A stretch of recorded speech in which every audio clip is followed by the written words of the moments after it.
ஒரு ஏஐ பொறுப்பில் ஜாயின் பண்ணுறவங்க அவங்களுடைய அதிகபட்ச பதவி உயர்வு மின் வாரியத்தில் டைரக்டர் வரைக்கும் இருக்கும். இயக்குனர் எல்லாரும் இயக்குனராக முடியாது, டைரக்டர் ஆக முடியாது. அவர்கள் அதிகபட்சமாக எதிர்பார்ப்பது சி என்ற அந்த உயர்ந்த பதவி அடைகின்ற பொழுது அவருடைய பணிகளுக்கு பெருமை சேர்க்கக்கூடிய அமைப்பாக அமையும்.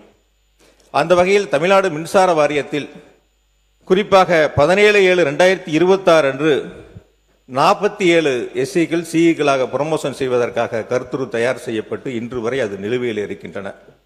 ஒரு 23 சிஇ பணியிடங்கள் இப்பொழுது காலியாக இருக்கின்றன. 2 இயக்குனர் பணியிடங்கள் காலியாக இருக்கின்றன. அதில் குறிப்பாக ஒன்று மிக முக்கியமாக மின் விநியோகம் செய்வதற்கான இயக்குனர் பணியிடம் காலியாக இருக்கின்றன. தமிழ்நாடு முழுவதும் மின்வெட்டில்லாத சீரான மின் விநியோகத்தை கவனிக்க வேண்டும் என்று சொன்னால் அனைத்தையும் சிஎம்டி முழுவதுமாக கவனிக்க முடியாது. அவர் துறையை முழுவதுமாக கவனிக்க வேண்டிய பொறுப்பில் இருக்கின்றார். ஆக மின் விநியோகத்தை கவனிக்கக்கூடிய இயக்குனர் பொறுப்பு காலியாக இருக்கின்றன. 23 சிஇ பணியிடங்கள் காலியாக இருக்கின்றன. ஏறத்தாழ 17/7 முதல் அந்த பதவி உயர்வு என்பது நிறுத்தி வைக்கப்பட்டிருக்கின்றன.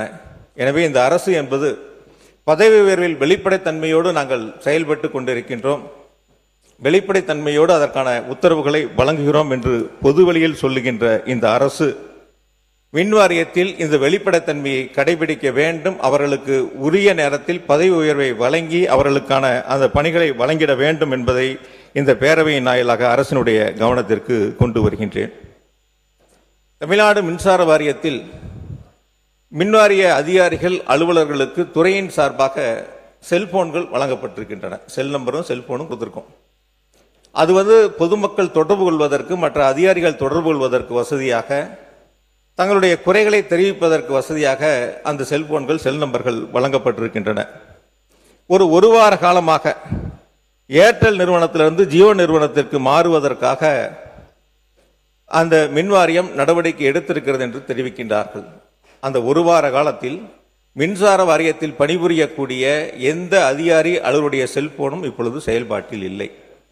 முழுவதுமாக தமிழ்நாடு முழுவதும் வரக்கூடிய புகார்கள் மின்னகத்திற்கு லட்சக்கணக்கில் குவிந்து கொண்டு இருக்கின்றன. ஒரு அரசு நடவடிக்கை எடுக்கின்ற பொழுது, துறை நடவடிக்கை எடுக்கின்ற பொழுது அந்த செல் நம்பர்கள் மாறாமல், அரசுல வசதி இருக்கு, தன்னுடைய செல் நம்பர் மாறாம கம்பெனியை மாத்திக்கலாம், செல் கம்பெனிகளை மாற்றுவதற்கான வாய்ப்புகள், வசதிகள் இருக்கின்றன. அதுபோன்ற நடவடிக்கைகளை மின்சார வாரியம் எடுக்காமல் இப்பொழுது புதிதாக ஜியோ நிறுவனத்தின் மூலமாக புதிய எண்கள் பெறப்பட்டு சம்பந்தப்பட்ட அதிகாரிகளுக்கும் அலுவலர்களுக்கும் வழங்குவதற்கான பணிகளை தொடங்கி இருக்கின்றார்கள். எனவே புதிய எண்கள் வழங்குகின்ற பொழுது சம்பந்தப்பட்டிருக்கின்ற துறையினுடைய அதிகாரிகள் பொதுமக்களிடத்திலே ஒரு குழப்பத்தை ஏற்படுத்தக்கூடிய சூழல் ஏற்படும். எனவே மின்சார வாரியம் பழைய எண்களை மாற்றாமல், நிறுவனத்தை மாற்றினால் கூட பழைய எண்களை மாற்றாமல் அதே எண்கள் அவர்களுக்கு மீண்டும் செயல்படுவதற்கு விரைந்து நடவடிக்கை எடுக்க வேண்டும் என்பதை இந்த அரசை நான் வலியுறுத்துகின்றேன். காரணம், மக்கள் தொடர்ந்து அவரிடத்தில் இருக்கக்கூடிய செல் நம்பர்களை, பல ஆண்டுகளாக அவர்கள் பயன்படுத்திய செல் நம்பர்களை இப்பொழுது மாற்றுவது என்பது எளிதில் மக்களிடத்தில் அந்த புதிய எண்கள் சென்று சேர்வது என்பது எளிதான காரியம் அல்ல என்பதை மட்டும் இந்த நேரத்தில் நான் நினைவூட்ட கடமைப்பட்டுள்ளேன்.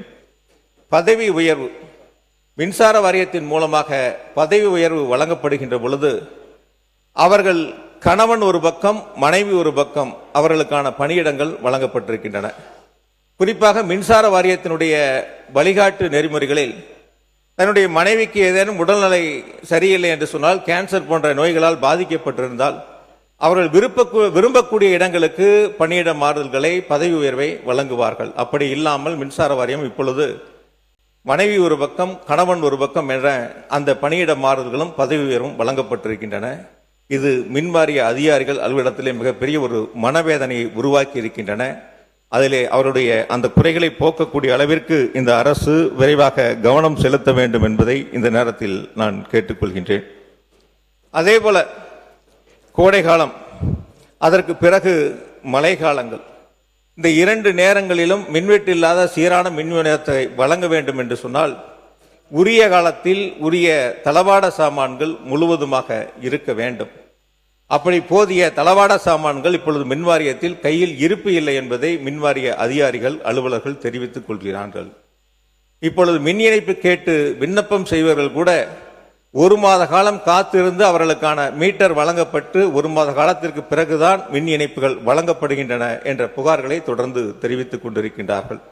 ஆகையால் புதிய அரசு அந்த தளவாட சாமான்களை உரிய காலத்தில் கொள்முதல் செய்வதற்கான ஏற்பாடுகளையும், புதிய மின் இணைப்பு கேட்டு விண்ணப்பித்திருக்கின்றவர்களுக்கு உடனடியாக மின் இணைப்பை வழங்கக்கூடிய வகையில் அவர்களுக்கு தேவையான மீட்டர்களையும் உடனடியாக வழங்குவதற்கான நடவடிக்கைகளை மேற்கொள்ள வேண்டும்.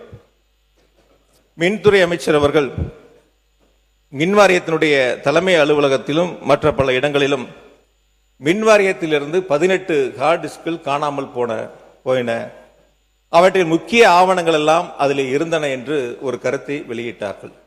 அவர் சொன்னது 18 ஹார்ட் டிஸ்க், கிடைத்ததாக சொன்னது 38 ஹார்ட் டிஸ்க்.